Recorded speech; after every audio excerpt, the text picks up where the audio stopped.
Sæl og blessuð og velkomin í Húbla podcastið. Við erum hérna í Studio Kling og með mér er hann Teitur H. Sien sem er mannustjóri Heklu og mannusráðgjafi hjá ráðgjafi.is og hann er í stjórn félagi mannustjóra og hann er aldeilis fjölhæfur hann Teitur og ótrúlega gaman að fá þig í settið. Takk fyrir.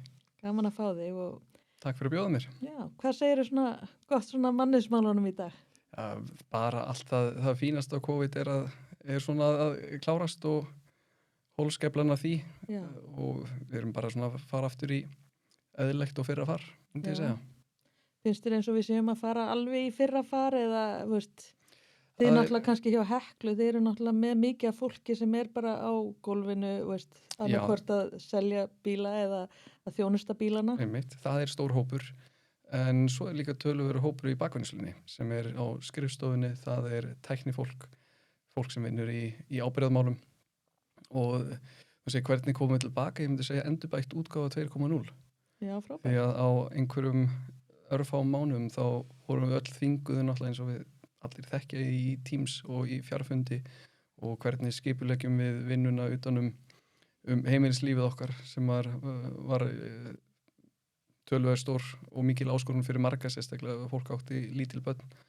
Heyriði eina sögu af því að hvort að þú hafi ekki bara sagt mér hann eða það sem að foreldrar voru heim með lítil börn og þegar græni jakkin var á stólunum á mömmu, þá mátti ekki trufla mömmu og þegar græni jakkin var hjá pappa, þá mátti ekki trufla hann þá var einhver fundur. En þetta hefur gengið vonum framar og ég held að það sé bara öllum til framdráttur með að við líka áherslunar hjá verkalýðshreyfingunni, hvar við erum stödd sem þjóðfélag, að við bara viljum fá meira jafnvægi inn í einkalíf og milli einkalífs og vinnulífs og við erum hægt að tala sem sagt að fólk eigi að finna þetta jafnvægi heldur, við viljum bara að fólki líður vel. Já. Og þá í lífinu því að við erum svo mörg okkar komin með tölvupóstin í síman og við þurfum að sinna hlutum en þá þurfum líka að geta sinnt enga hlutum á vinnutíman. Já, þetta skarast orðið miklu meira heldur en kannski, fyrri kynslóðir kannski þurft að eiga við. Algjörlega, í mörgum störfum, svo eru eins og sagði sjálf, önnur störf sem að krefjast bara viðveru og það sem fólki er bara á gólfinu. Og þar er þá vinnutímastyttingin og annað sem kemur. Já, það var náttúrulega þessi úrræði, náttúrulega stjórnvalda þar sem að var, komu fyrirtæki til stuðningsvarandi skert starfshlutföll og annað sem að bara, þetta náttúrulega hafði svo geigvænlega áhrif. Já. Er þetta fólk allt komið tilbaka aftur? Já, það er svolítið síðan að fólki kom tilbaka og við í raun það sem var, maður kannski sá mest af var einmitt að stundum að fólk var að vinna heima annars vegar og svo þegar viðvaranir komu frá þríeikun okkar að þá skiptum við alltaf matsalnum og settum matartíma þannig að hver hópur áttu sinn matartíma og fór ekki á milli og gekk bara mjög vel. Hvernig svona fannst þér þetta svona leggjast á, því að þarna voru kannski mannauðsfólk og mannauðsstjórar í svona lykil hlutverki varðandi svona skipulagningu á þessum málum? Já, maður nálgaðist þetta bara eins og öll önnur verkefni, fekk gott fólk með sér með skipulagshæfi líka og það voru einhvern veginn að sá þennan ótrúlega kraft sem var í fólkinu og viljinn og það var í raun enginn sem fór í fílu, enginn sem að var nei, ég ætla ekki að gera þetta, voru bara allir rosa samheldnir og þetta vannst með góður hjálp sjálfsögðu því að einn aðili getur ekki gert þetta eða stýrt þessu. Maður getur verið með kannski verkefna umsjón en maður þarf alltaf fólkið. Akkurat, og bara það er einmitt líka svo, ég hugsa líka kannski einmitt að COVID hafi þannig að spila þannig inn í að fólk einmitt fór svolítið bara saman, við vorum öll í sama bát, hvaða stöði sem við gegnum, hvaða innkomi við erum með eða hvaða svona status og ég held að þarna upplifum við svolítið öll, við vorum bara öll á sama bát. Já, algjörlega. Kongur, prestur eða bóndi, við vorum öll að gera það sama. Já, svo er fyrirtæki sem ég er að vinna núna í Heklu, það er mjög flatt skipulag. Já. Það eru það er engin forstjórinn er á göngunum, fjármálstjórinn situr í opnu vinnurými. Það er alltaf aðgengi að öllum og það er allir mjög mannlegir. Frábært, að heyra og þetta náttúrulega kannski líka bara framtíðin einmitt af því að við tölum hérna svona vellíðan og vinnustað og þetta jafnvægi það á líka við svolítið einmitt bara það svona hvernig fólk upplifir stjórnendur samtalið sem á sér stað á göngunum og þessi menning sem oft svo ósýnileg og þar komum við kannski mannauðsfólki líka svo eru mikilvæg inn í þeirri svona nálgun og hvernig hún byggist upp og það er þetta ósýnilega sem að gera það að fólki líði vel. Það er erfitt að segja oft hvað það er nákvæmlega sem veldur því að fólki líði vel í vinnunni. Já. Hvað myndir þú segja væri? Hvað veldur að fólki líður vel í vinnunni? Ég held að þetta hríslast rosalega mikið einmitt ofanfrá og niður. Þetta einmitt hvernig tala yfirmenn við sitt starfsfólk. Er það á jafningagrundvelli og vera svona fremstur meðal jafningja? Eða er það eins og var í gamla daga að það er eitt sem ræður og hann slægir í borðið og hinn hnipra sér saman og gera eins og hann segir. Og svo stjórnuna aðferð er vissulega ennþá til á Íslandi en hún er á hröðu undanhaldi því að slík fyrirtæki eru bara ekki samkeppnishæf besta starfsfólkið. Besta starfsfólkið í dag, það vinnur sjálfstætt, það þekki sín verkefni en þarf vissulega að fá sína ramma, hvað er ætlast til þeim, það þurfa að vera mjög skýr skilaboð og þau þurfa að vera eins. Það þýðir ekkit fyrir eitt stjórnanda að segja við löpum til vinstri og fyrir annan að við löpum til hægri. Ef að allir vita hvert við erum að stefna, ef að við erum með þetta sameiginlega markmið, hvort sem við ætlum að veita frábæra þjónustu, við ætlum að vera flottasta bílaumboð með því að punktur, sama hvað það er, sama hvora átt við róum, það er mikilvægt að við róum í sömu átt. Akkurat, þetta er líkilætri. Ég held að þetta er líka einmitt eins og þú talar að besta fólkið vill vera þar sem að er þetta frelsi og það er líka kannski bara, við erum bara komið með svo ótrúlega hæft fólk. Við horfum bara á hvað við erum orðin, það er hátt menntunarstig á Íslandi, það er, ég hugsa kynslóðirnar sem er að koma, við verðum alltaf svona eiginlega, þekkingin er alltaf að aukast. Já. Þannig að það er einmitt kannski svolítið mikið til í þessu að það er erfitt að ætla að handstýra öllum. Það er eiginlega ekki hægt, þú þarfst bara að segja hvert erum við að fara. Og svo bara fara allir í þess átt, við gerum ráð fyrir því eins og segjum með fólk með ákveðna menntun, með ákveðna reynslu, að það viti hvernig að halda utan róðurinn. Við þurfum bara að segja hvert á að fara.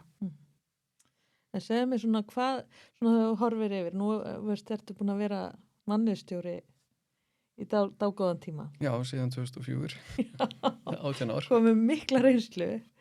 Hvernig svona hófst þinn? Hvernig hófst minn ferill? Alveg óvænt. Ég kem alveg frá gólfinu.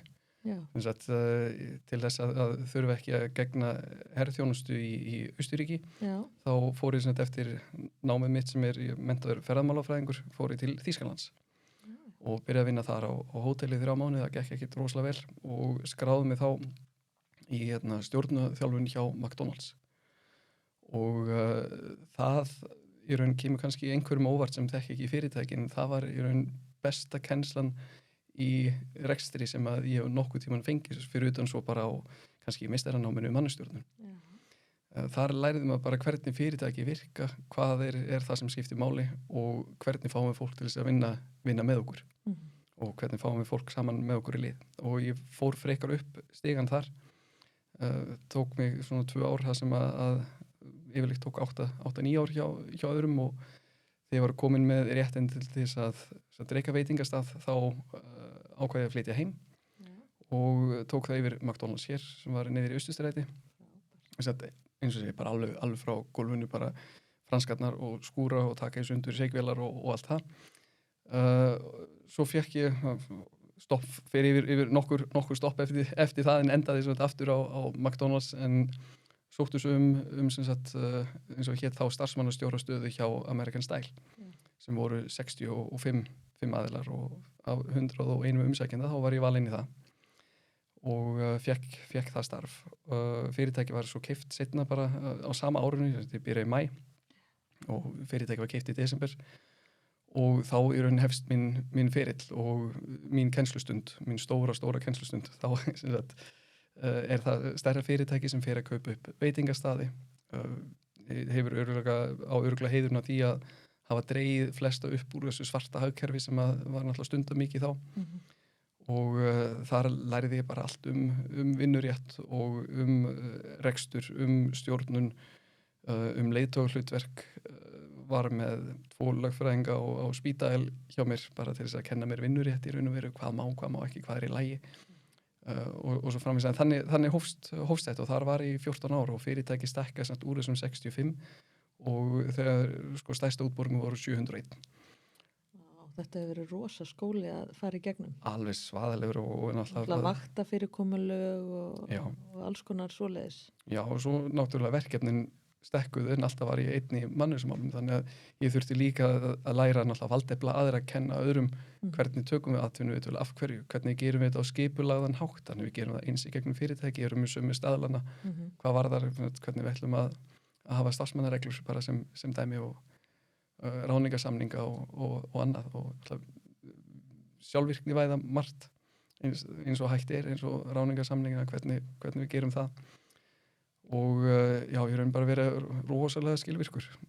Ég lærði það á þessum tíma. Og varstu þá svona komið svolítið þarna, hvenær byrjaðir eins og að hugsa eins og sjálfvirknivæðingu í þessu öllu? Það var mjög snemma, það var eiginlega bara 2009-10, þá byrjaði ég að nota þá mail merge bara og Excel. Já. Svo fékk ég nú gott mannuskerfi sem hjálpaði við það. Já. En ég hef alla tíð hugsað hvernig getum við einfalt þetta, hvernig getum við minnkað þessa skriffinsku og vinnuna sem að í raun skilur okkur engu öðru en að aukinni vinnu. Já, aukinni vinnu og hún skilur okkur það að við gerum allt rétt og við erum með allt skjálfest og allt það, en hvernig getum við minnkað effort sem fyrir það, hvernig getum við minnkað vinnuna sem fyrir í þetta vinnuframlag. Já, þetta er ótrúlega margt sem felst í mannustjórastarfinu. Já, það gerir það. Og þú ert þá þarna inn í matvæla-geiranum í öll þessi ár. Já. Og ferðu síðan svona í framhald af því í mannustjóra Já, ég tók diplómuna í mannustjórn í endurmenntun Háskóla Íslands 2008 og byrjaði þá strax í viðskiptafræði eftir það. Til þess að vera með formulega BS-menntun því að menntun mín til í ferðamálafræði það var diplómanám líka. Og ég var að því alveg í næstuði 10 ár. Já. Og meðfram vinnu og lífinu bara.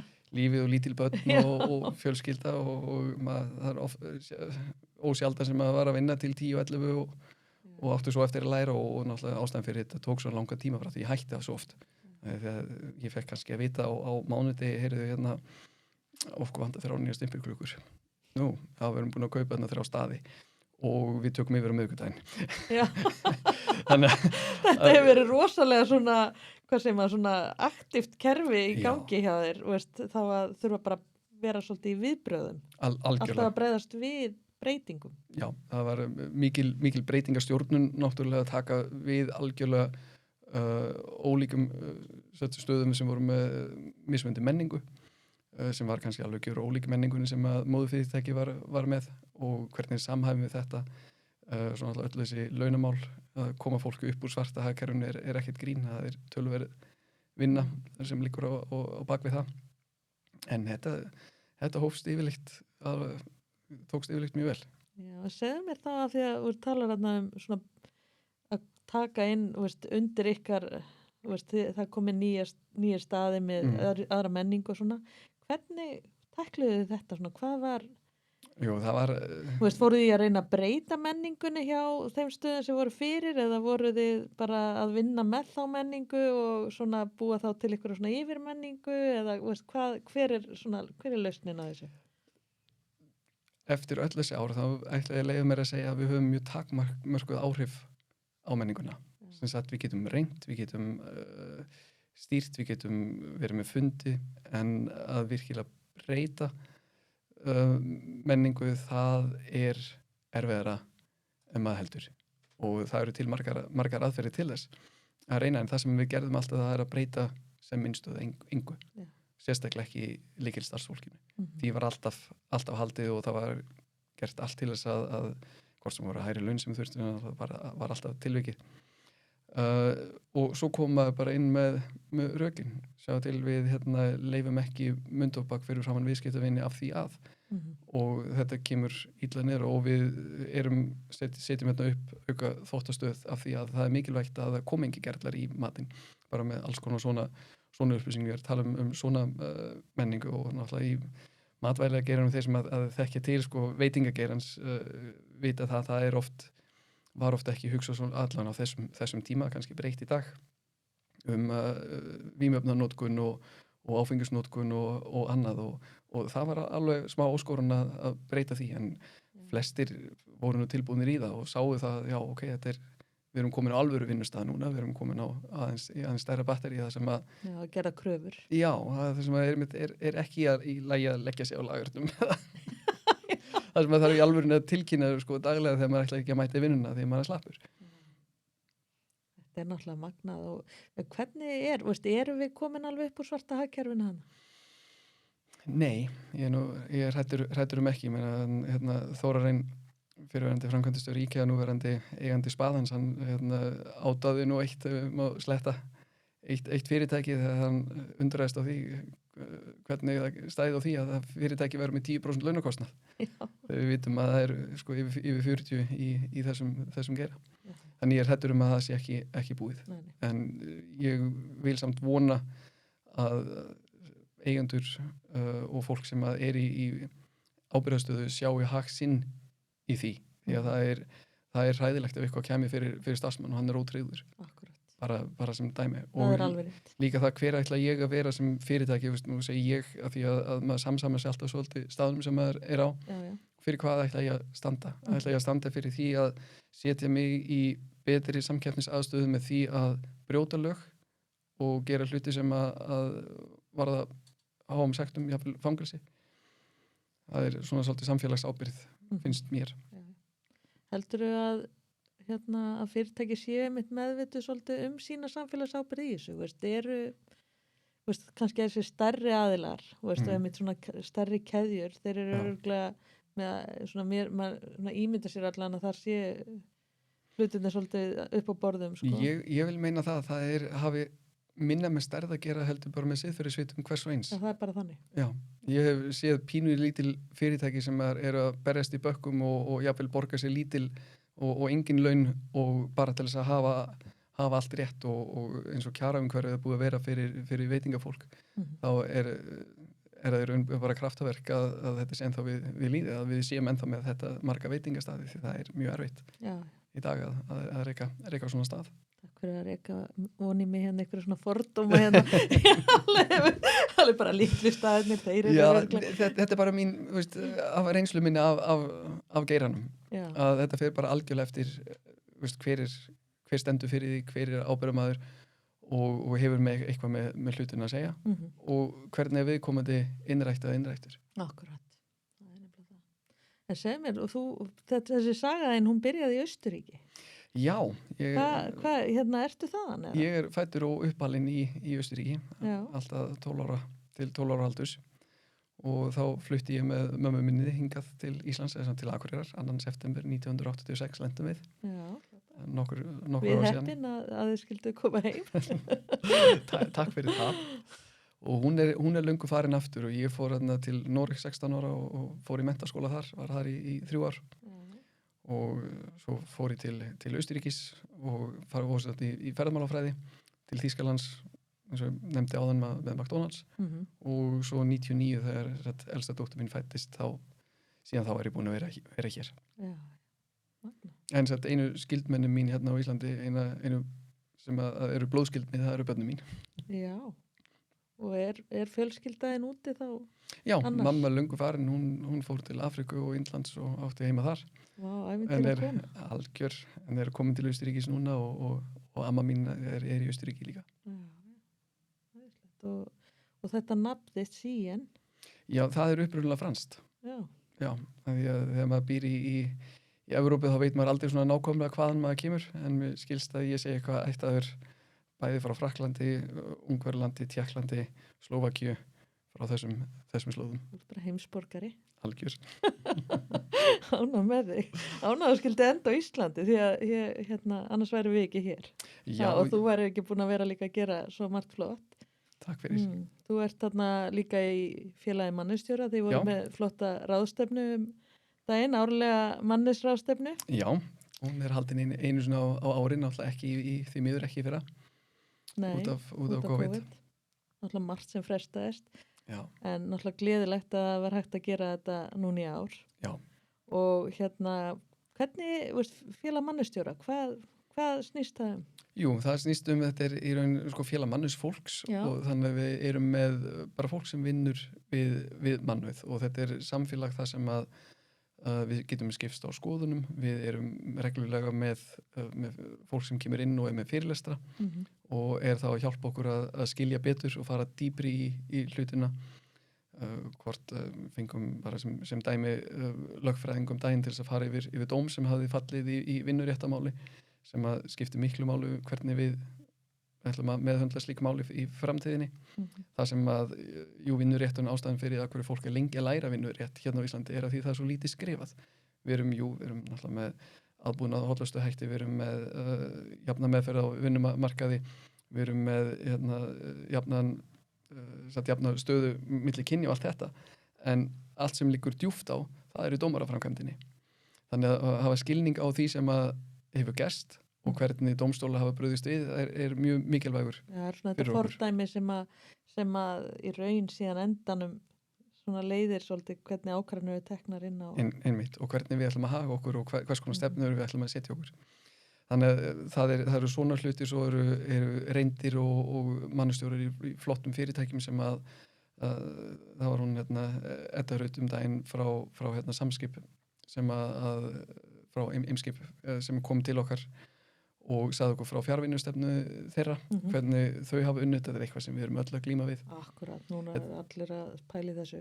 Einmitt. Þetta er annars þannig vettvangur, svo erum við líka með nefndir innan félagsins. Það erum við með fræðslunefnd, við erum með mentornefnd sem að vinnur þá í sérstökum málum á hverjum tíma fyrir sig. Og þessi ráðstefna, þetta er fjölmennur hópur sem er að mæta þarna einu svona ári og hittast og þetta snýst náttúrulega þannig eru fengnir fluttir inn fyrirlesarar utan á heimi sem eru svona metnir þannig að þeir séu svona færustu á sínu sviði og Íslendinga líka sem að við horfum kannski til og lítum á svona sem fyrirmyndir í okkar störfum. Já. Er það ekki rétt? Jú, algjörlega, og ég mæli með ef einhver er að hlusta og er ekki í félaginu, skrá ykkur í dag. Búin að aðeins að vilja félag mannustjóra því að þetta er svo rosalega mikilvægt að hafa svona vettvang þar sem að fólk sem er að vinna í sömu málum getur aðeins átt samtalið. Algjörlega, og við þessu kannski að bæta að ég fór úr félagi mannustjóra fyrir einhverjum flóra þá félag mannusfólks af því að það var, mér fannst ég ekki fá nóg mikið út úr því. Já. Og ég er ekki, ef ég fæ ekki út úr einhverju þá er ekki tilbúin til að borga og þó að sé fyrirtæki sem er að borga fyrir það. En það hefur margt gerst síðan þá. Við erum komin bara með alvöru framkvæmdastjóra. Við erum með stjórn sem er með hlutverk og þetta er í dag orðið mjög flott fagfélag. Það sem að ef fólk hefur áhuga getur virkilega fengið eitthvað út úr því að vera meðlumir í.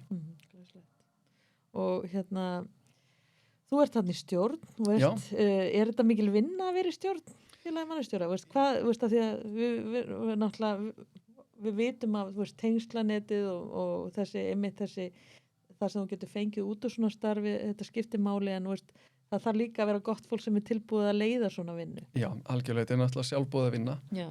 Og það er, að sjálfsögða fer einhver vinna í þetta. Við erum eins og ég sagði áðan með frábæran framkvæmdastjóra sem að heldur svona í taumana og stýr en allir í stjórn þurfa að leggja sitt af mörkum. Því að það er auðvitað í skipulagningu og annað hverja ætlum við til að bjóða til þess að tala fyrir okkur og allt svoleiðis, við skiptum því á milli okkar og svo er einhver verkefni þannig að það þarf að vera, ef einhver ætla að bjóða sig fram þá þarf hann líka að vera tilbúin til að leggja vinnu í það.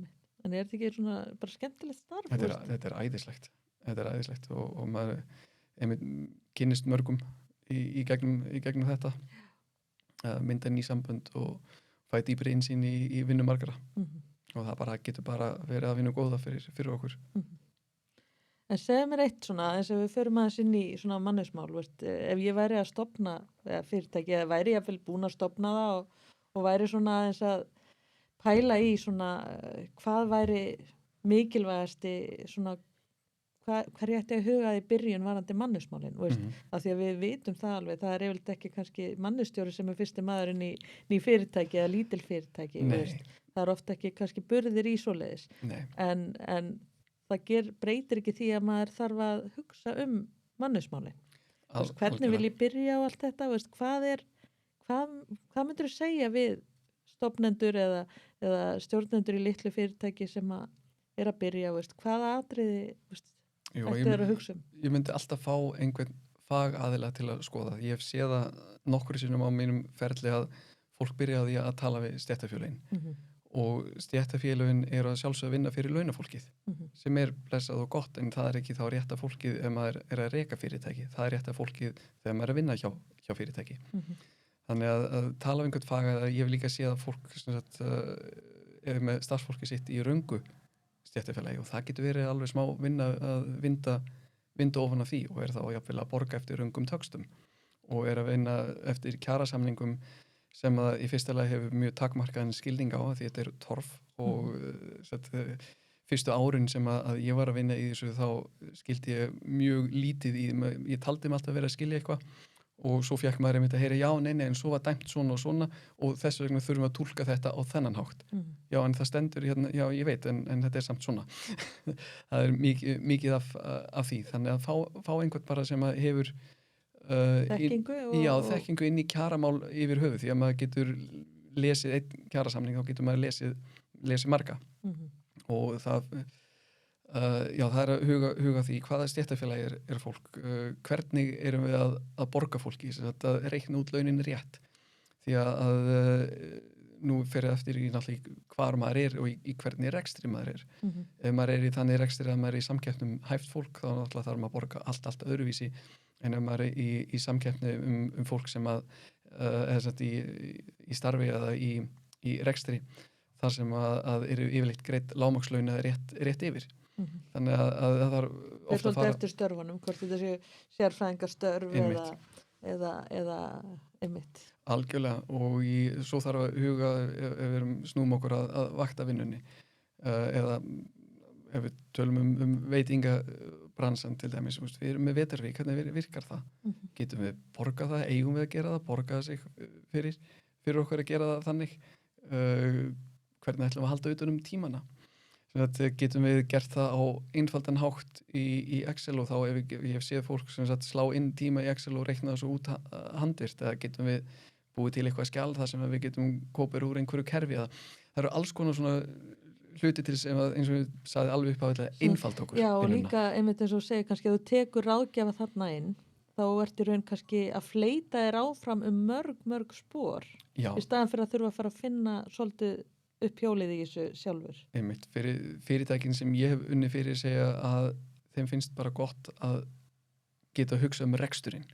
Því að ef maður er með lítið fyrirtæki þá skiptir hvert einasta handtak svo miklu máli sem eigandinn getur gert sjálfur. Og þá í raun ódýrara fyrir hann að fá einhvern ráðgjafa sem að gera eitthvað sem hann hefur gert 50, 70, 100 sinnum áður.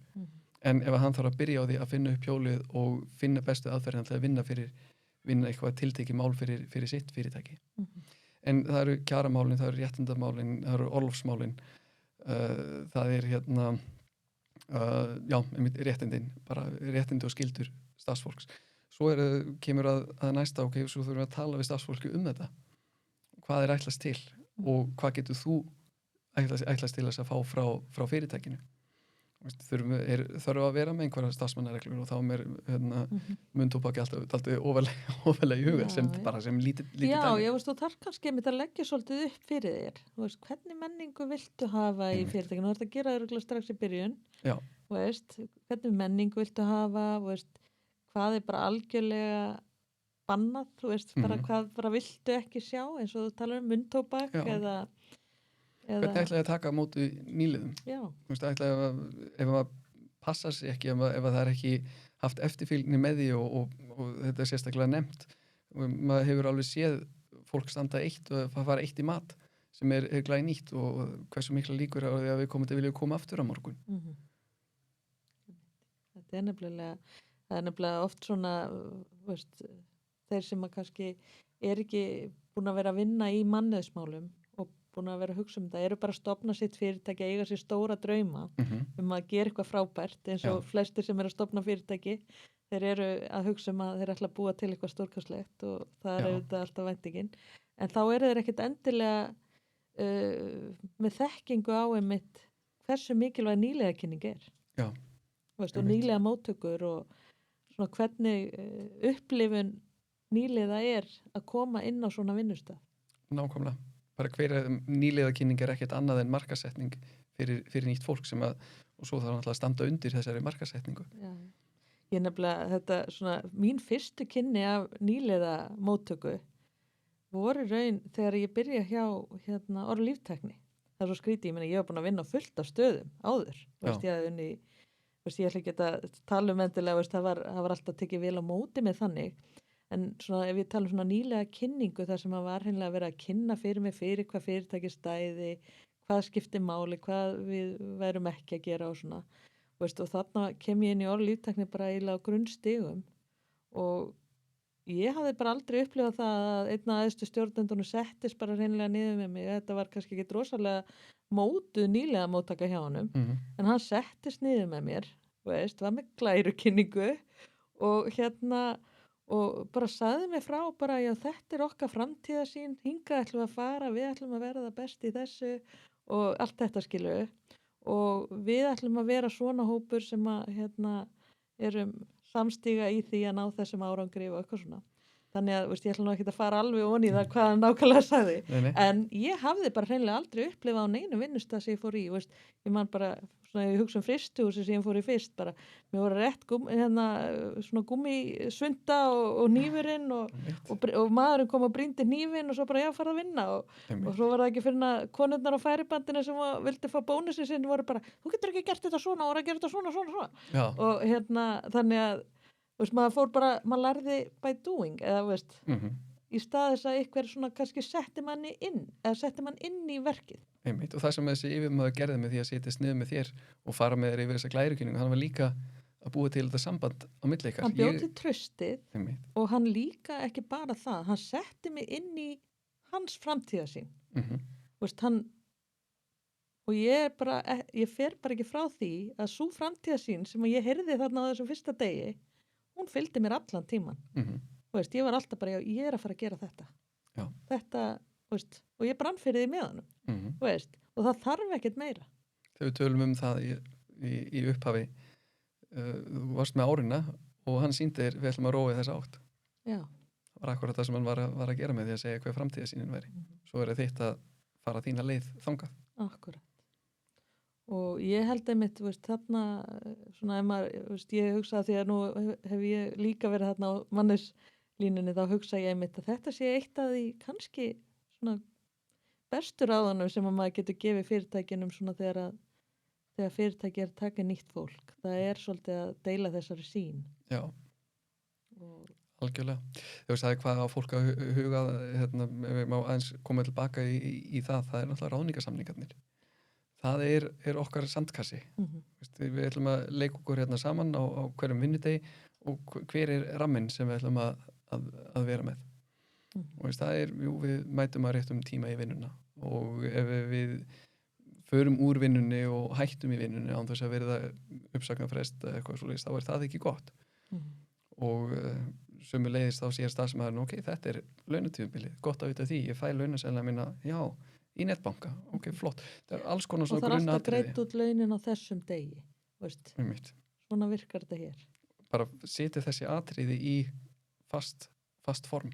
Rosalega margir nota náttúrulega bara samningana sem eru frá stéttarfélagunum eða sem eru innihalda bara þessi grunn upplýsingar sem að þurfa að vera í samningurum, en þarna er einmitt tækifæri til þess að setja tónin fyrir framtíðina eins og með nýlega kynninguna og já, eins og ég sagði, þetta er það sem við getum átt vona á frá okkur og þetta er það sem við vona á frá þér og starfslýsingin bara vera með starfslýsingu fyrir hvert starf er ómetanleg. Líka fram maður hugsa núna jafnlaunavottun náttúrulega sem að Þá er rosalega náttúrulega starfslýsingi líkilatri. hún er lykilatriði en hvort sem maður svo að leita að nýju fólki, hvernig skrifa auglýsinguna, það er ekkert máli, ég er með starfslýsinguna, það er í raun Það auðveldar svo margt í Já. eftirleiknum Já. ef þú hefur starfslýsingu. einmitt. Einmitt, varandi að auglýsa störf og allt þetta. Og ef maður er að leita að rétta fólkinu í ráningum, þá hefur maður oft ég er búin að ráða fólki í 5 ári, ég er búin að ráða fólki í 10 ár. Ok, en hefur leitað að rétta fólkinu. Hversu oft hefur þurft að endurnýja fólk af því að rétta fólkið kom ekki inn og af hverju kom það ekki inn? Akkurat. Var geta, þekking, hæfni, var það skilgreint? Vissur að hverju varst að leita eða var það bara einhver sem er í sama íþróttaklúbi og sonu þinn og Einmitt. Þetta er nefnilega það. En hvað myndur þú segja væri svona erfiðustu mannesmáli? erfiðustu mannusmálin án efa eru áreikningsmál. Já. Í mínum huga, við erum hugsa mál í heild sinni, við erum hugsa hvað hefur mest áhrif á mig, þá eru það uppsagnir. Já. En Einmitt. Það er auðvitað alltaf erfitt. já, En áreiknismálin eru svona þau sem eru kannski svona mest krefjandi á vinnustæðin líka. já. Hvað er það sem að þú veist fólk reykur sér helst á þarna? Það eru misjafnar hugmyndur hvar mörkin eru og það getur verið menningartengt, það getur verið tengt út af aldri, kynslóðamunur, það getur verið að viðkomandi hafi bara aldrei lært hvernig á að haga sér og hvað er í lagi og hvað er ekki, fylgir ekki tíðarandanum. Já. Það getur verið margvíslega ástæður fyrir því að svona mál koma upp. Ertu þá að upplifa að kannski að þá meintu gerandi hann í raun upplifir ekki sjálfur að hann sé að gera neitt rátt? Í mörgum af þeim málum sem ég hef komið að þá var það akkurat málið. Og málin sem kannski eru manni efst í huga eru eldri karlmenn, yngri konur. Þar sem að þær hafa kannski aldrei fengið kennslu í eða hafa ekki þor í að setja mörk. Já. Þær segja bara, heyrðu, nei, fyrir þetta er ekki bara ásættanlegt. Einmitt. Og stoppa ekki af í fyrsta skipti sem eitthvað svona gerist. Já, og þá kemur mannustjórinn inn sem þessi miðlari og það er fyrsta stoppið sem viðkomandi fær. Já, þá er þetta kannski búið að vera eitthvað viðvarandi, eitthvað ömuleg hegðun í eitthvað lengri tíma. Og það versta er náttúrulega þegar fólk segir ég bara komin á þann stað, ég ætla bara að hætta og þetta gerðist en ég er farin og maður fær ekki tækifæri til að vinna í málinu. Það er í raun það erfiðasta við þetta að missa góðan starfsmann sem maður hefði aldrei viljað missa, maður hefði geta gert allt ef maður hefði fengið upplýsingarnar aðeins fyrir. En það sem betur fyrir sjaldgæft en mjög oft eins og ég segi þá kemur maður inn sem aðeins sem að setja mörkin og segir þegar þú gerir A, B, C, D það er ekki í lagi, það er ekki óska eftir þessari hegðun og viltu vinsamlega láta af henni og hér er blað til staðfestingar hvað ég var að segja. Já, svo það sem er líka svo viðkvæmt í þessu er að kannski þolandinn, hann bara, getur ekkit sætt sig við kannski að vinna áfram einmitt eins og segir, hann jafnvel bara hættir og eða þá bara hreinlega hann vill vera áfram en sættir sig ekki við að það sé verið í raun að setja þessum geranda mörk og hann núna á hann að vita að þetta er bannað en þá finnst þolandinum það kannski ekki nægilega hart á málunni tekið. Hún finnst í raun kannski bara að víkja þessum manni frá. Hann að fara út úr aðstæðanum. Einmitt. Og þetta er oft náttúrulega svolítið svona þetta er erfitt, þetta eru svo erfið mál. Þetta eru viðkvæm erfið mál og það besta sem maður getur gert er að reyna að miðla, að reyna að fá fólk til þess að setja til þess að komast að sameinlegri niðurstöðu sem allir geta unað við. En náttúrulega miðað við það sem við höfum séð gerast í réttakerfinu og annar staðar í svona málum þá væri það alltaf gerandi sem að maður myndi færa færi í starfi ef að það möguleiki ef að viðkomandi getur ekki hugsað sér að vinna með honum áfram. En auðvitað, sem betur fyrir það hafa flest málin leyst á farsælan hátt sem ég hef þurft að koma að og það ekki, ég vil ekki taka heiðurinn fyrir það heldur bara að fólk tilbúið til að breytast og fólk tilbúið til að fyrirgefa og náttúrulega brotin ekki þess eðlis að þau varða dómsmáli. Það er náttúrulega sum mál eiga bara heima þar sko. Þau eiga bara að fara dómsmála leiðina. Og það þurfum við sem þjóðfélagin alltaf að, eins og við vitum alltaf allir umræðinni sem núna við þurfum að taka á þessum málum bara í eitt skipti fyrir öll, hvernig ætlum við að meðhöndla slík mál sem að eiga ekki heima í dómstólum eða ættu kannski að eiga fleiri mál heima þar. Og það umræða sem eldfim og sem margur hefur skoðun á sko. Algjörlega og maður finnur alveg bara núna erum við að ræða þetta hér og maður finnur alveg maður færi hérna bara smá svona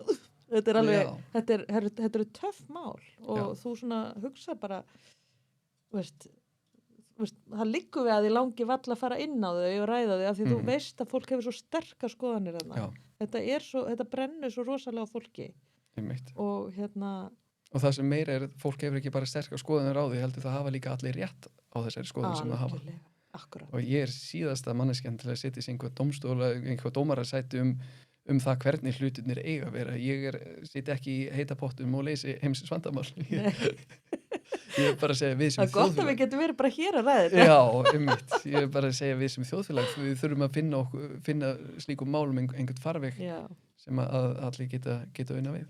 Já, en það einmitt svo af því að þú fórst aðeins inn á þetta með mörkin veist, af því að við höfum öll okkar mörk, þau eru svo misjöfn ég er með mín mörk, þú ert með þín mörk það sem ég finnst í lagi, það finnst ég alls ekki í lagi og þetta einmitt eins og segir þetta of kynslóðminu, þetta getur líka bara verið karakter, uppeldi veist, það bara svo rosalega misjöfn hvernig við erum algjörlega. Og þá þetta ekkert bara á einhverju áreitnisnótum, þá það líka bara framkoma og bara hvað við leyfum okkur að fólk sem leyfir sér að missa skap sitt, fólk sem leyfir sér að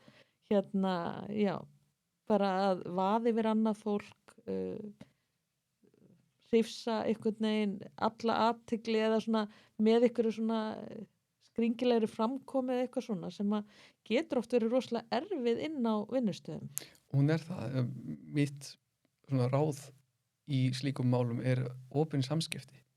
Og til þess að opin samskipti geta átt sér stað þá það fyrsta sem þarf að búa til og skapa traust. Við þurfum að vera það góð saman í vinnunni og ég þarf að bera það mikið traust til þín að ég get sagt við Harpa þegar þá líður mér þannig. Akkurat. Geturðu vinsamlega og þá segir þú væntanlega ef að gagnkvæmt traust eða staðar, fyrirgefðu Teitur, ég hátt að við bara engan veginn á því að sjálfsögðu. Akkurat.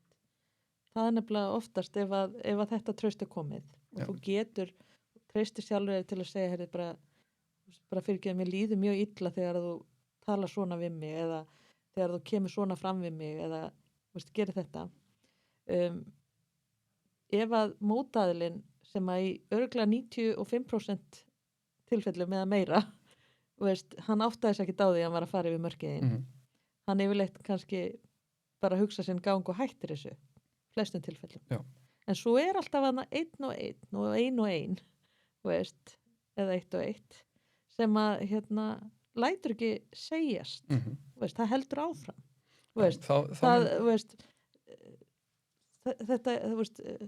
þetta getur verið svo ótrúlega erfitt fyrir þá einstaklinga sem eru búnir að leggja fram svona sinn heiðarleika og einlægni í því að reyna að stoppa þetta. Ég hef sem betur fyrir ekki lent í því. Nei, hins vegar ég með skýra verkferla hvað ég geri. Já, hvað gerir þú? Ég máli fyrir úr mínum höndum og í hendur fólk sem vinnur við þetta. Já. Þá finnst mér að við sem mannustjóri erum búin að gera það sem við erum færir í. Já, en segjum samt sem aður þetta máli ekki komið inn á borðið þín. Þetta bara einstaklingur sem að díla við annan einstakling. Hann, að því ég segi bara það alltaf best ef fólk getur leyst sín mál sín á milli. Þá náttúrulega fyrsta skrefið til mannustjóra. Það ekki. Eftir að það búið að reyna að segja sjálft hingað og ekki lengra.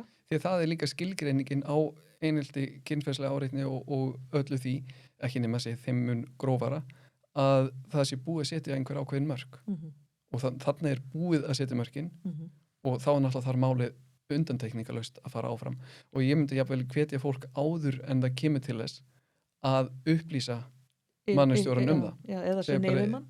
Já, Veist, annarkvort sinni yfirmann eða mannustjóra. Veist, það er einmitt. bara Ég merki- mæli með mannustjóri því að við erum fólki sem vant að díla við svona Akkúrat. hluti. Við erum fólki sem á að kunna taka á slíkum málum Akkurat. og gera það af fagmennsku, trúmennsku, það fer ákveð ferli í gang sem að við þurfum að skjálfesta við, sem við þurfum að vera tilbúin með ef að við þurfum að eins og nýlegt dómsmál bara sýnir mjög skýrt hversu mikilvægt það að vera með þessa ferla í lagi. Þannig að ég með það og hef verið með það í mörg ár í mínum ferlum ef einhver verður var við slíka hegðun eða hefur orðið fyrir slíkri hegðun að þá á undantekningarlaust að láta mig vita af því að þá veit ég, ok, þetta í gangi svo ef hann segir, heyrðu, ég vil ekki að þú vinnur í málinu núna, Einmitt. ég ætla að fara að taka á því, það að sjálfsögðu virt og allir trúnaður er Er til virt. staðar, já. Já, Já, svo bara þar þurfa málin bara að fara sína leið ef þetta gengur ekki en Mhm. ég segi nú það sama og þú að yfirleitt þegar fólk fara að tala saman ef það setur mörkin þá dugar það yfirleitt Já. til árangus. já, en hins vegar ef að fólk lætur sér ekki segjast, ef að sættir nást ekki missa góðan starfsmann, farið, Akkurat. við erum með nóg af góðum ráðgjöfum, nú ég tala sálfræðistofur sem hafa sérhæft sig í slíkri vinnu, bara leitið þangað og fáið aðstoð því við þurfum líka að vita hvað getum við gert og hvenær þurfum við að fara annað. Akkurat. Klárlega, sko. Ég er eina með hérna, halló? Já, það Ok. svo er með eina góða Ég er með- spurningu. Já, Klippið aðeins út, ég þarf að hækka í mér, sínst mér, já.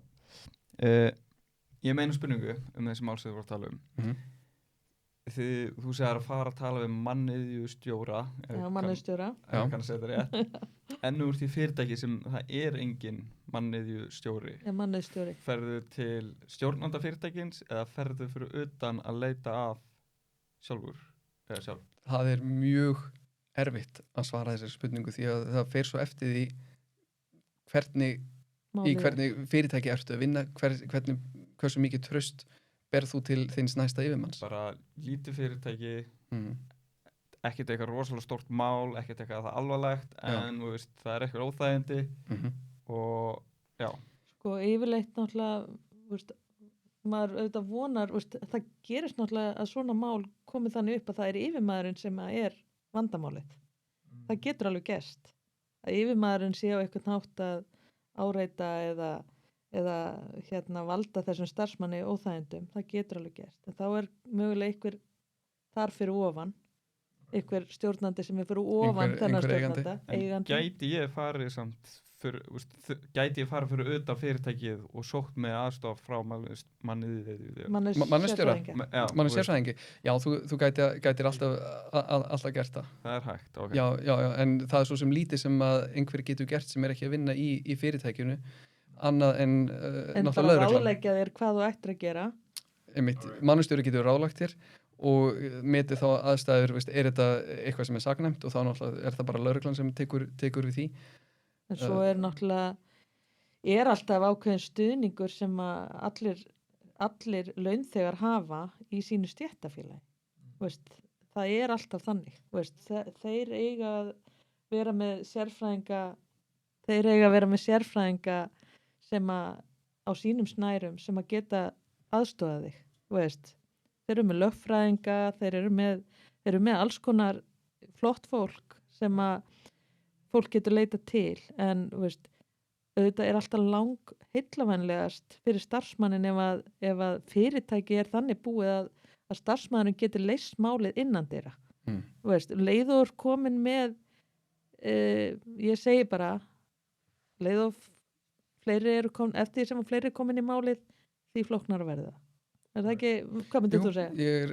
Ég er sammála því og líka hversu líklegt er að góð lausn finnist önnur en að bara greiða einhvern uppsagnarfrest eða eitthvað svoleiðis ef að þriði utanaðkomandi aðili komi að málunni án þess að yfirmaður eigandi hafi fengið tækifæri til þess að taka afstöðu og hugsa sinn gang og það er svona í rosalega mörgum ferlum þá byrjum við á því að tala saman og segja mér finnst þetta, geturðu og svo kemur eitthvað á móti og við finnum einhverja sameiginlega lausn en við sleppum þetta skref sem við getum að sjálfsögðu gert líka innan fyrirtækisins en ef við sleppum þessu skrefi þá mun hinn aðilinn oft upplifa ákveðin trúnabrest gagnvart sér. Þannig að það þarf alltaf svona, það er alltaf best ef það er yfirmaðurinn, ef það er hægt að leita ráða hjá honum. Og ertu með einhverja fleiri staksa? Nei, það er svo gaman að fá spurningar frá þér. Já, bara þetta sko. Já.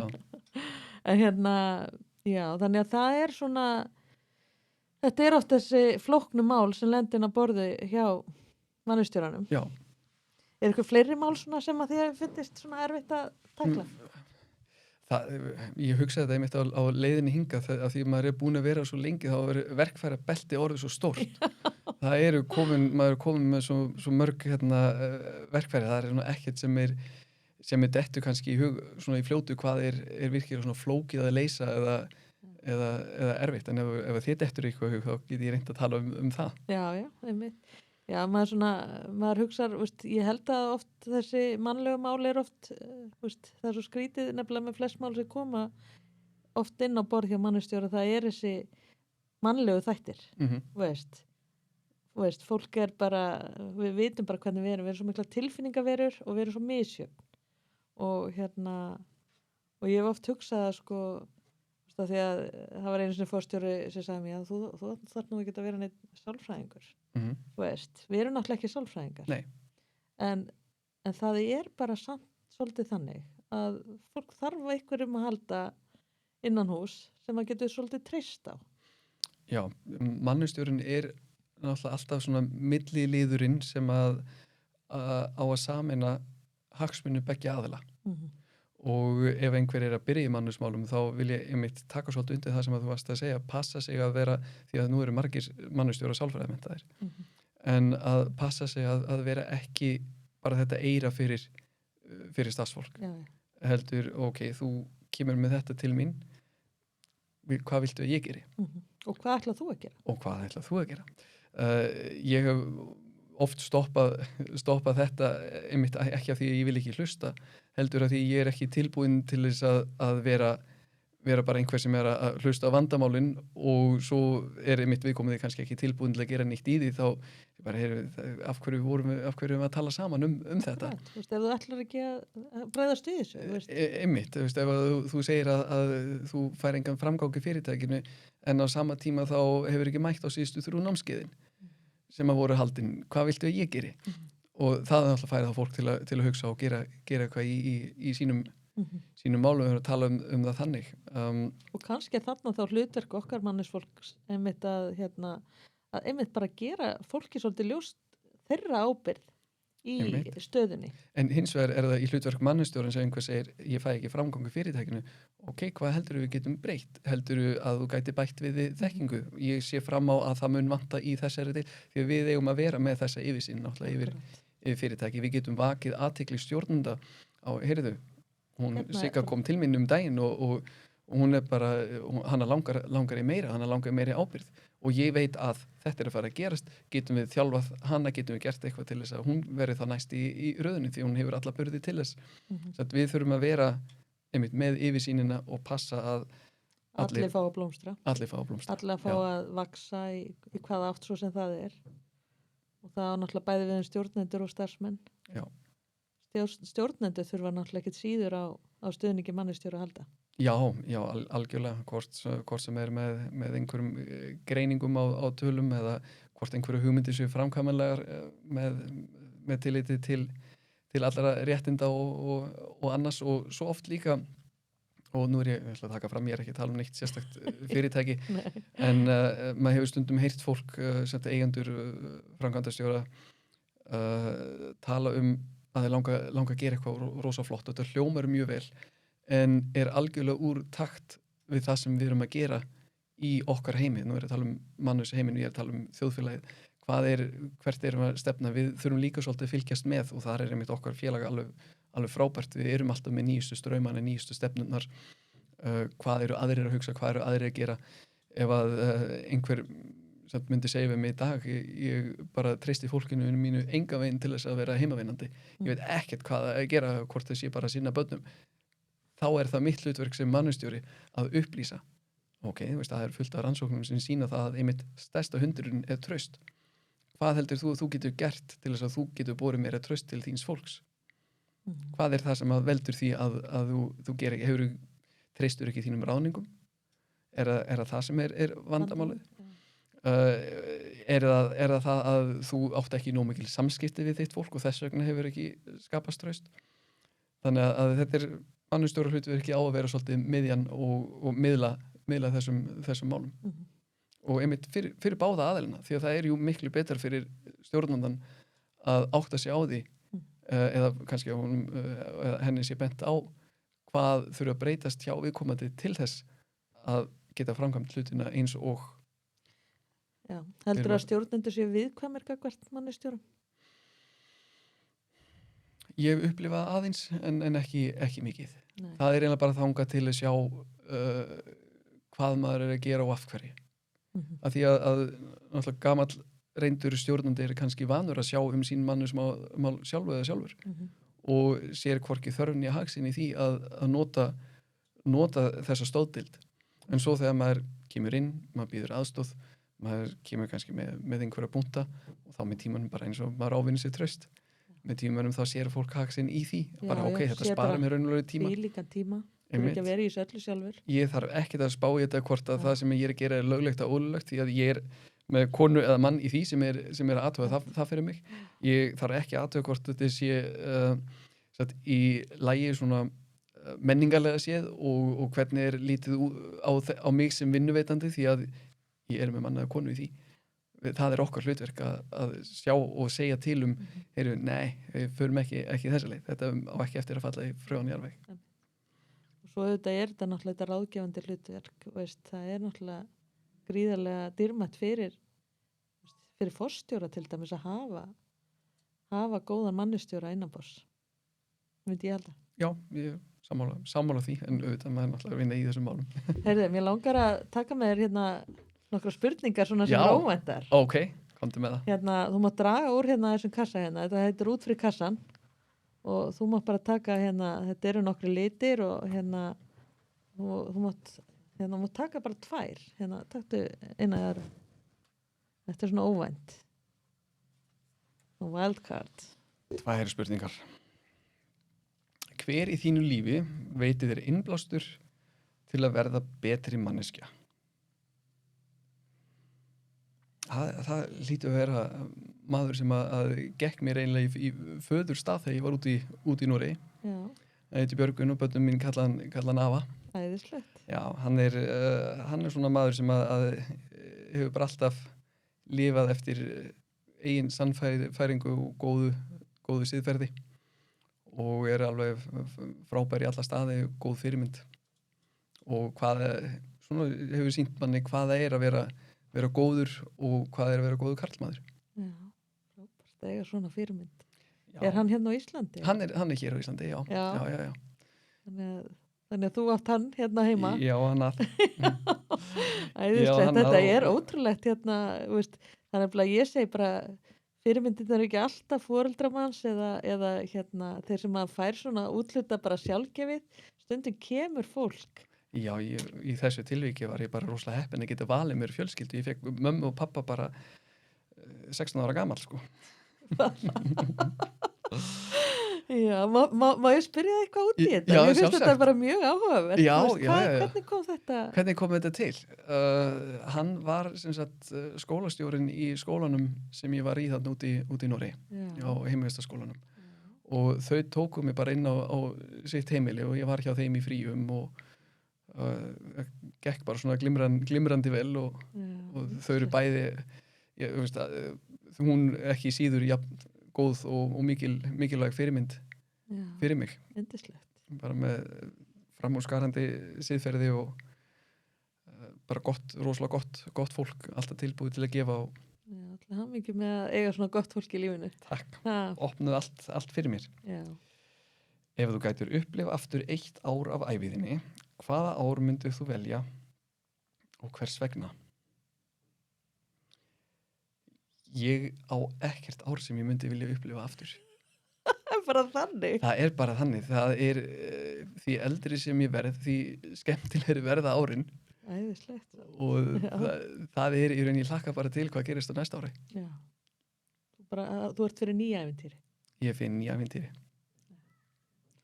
Já, já, það er nefnilega ástæða fyrir því að spegillinn í glugganum á bílnum okkar, hann er minni en framrúðan, sko. Já, þetta er góð samanlíking. Það er gott að framrúðan er stærri og við höfum alla framtíðina fyrir okkur. Algjörlega, ég hef átt yndisleg tæp 48 ára núna. Já, Eitt ár, hvert ár verið betur en næsta en þess vegna segi ég, það getur bara verið ennþá betra fyrst þetta er búið að ganga svona síðustu árin. já, dásanlegt. Og hvernig er fjölskyldaðin, veist, hvað átt að börnum? Ég á 4 börn, Já, 2 sem eru 22, 1 sem er 19 og svo eina 17 ára skottu. ok, áttu tvíbura þarna efst? Nei, bara ég og kona minn fengum sömu góðu hugmyndina bara með sitt hvoru makanum. Vel gert. og svo 2 yngri. Já, 19 og 17. Já, frábært. Og þú ert svona upptekinn maður, veist, þú ert ekki maður sem lætur þið verða verkefnalausan. Nei, og ég á sem betur fyrir mitt rosalega góða konu sem að minni mig stundum á það og dreif mig niður á jörðina með því að annars væri ég örugglega bara hlaupandi allan sólarhringinn. Já, það er mjög gott að einhver stundum kippir mann niður á jörðina og Það er nauðsynlegt. það er fólki í lífinu mann sem að svona skapar oft þennan tilgang sem er svo góður. Já, En já, ég held að við séum svona bara svolítið búin að fara á stikla stóru og þetta búið að vera ótrúlega skemmtilegt að spjalla við og bara margir áhugaverðir punktar. Ég held við gætum bara verið að ræða mannismál í allan dag út frá öllum flutum, sko. Einmitt. Og bara takk innilega fyrir og gangiði vel. takk fyrir að bjóða mér.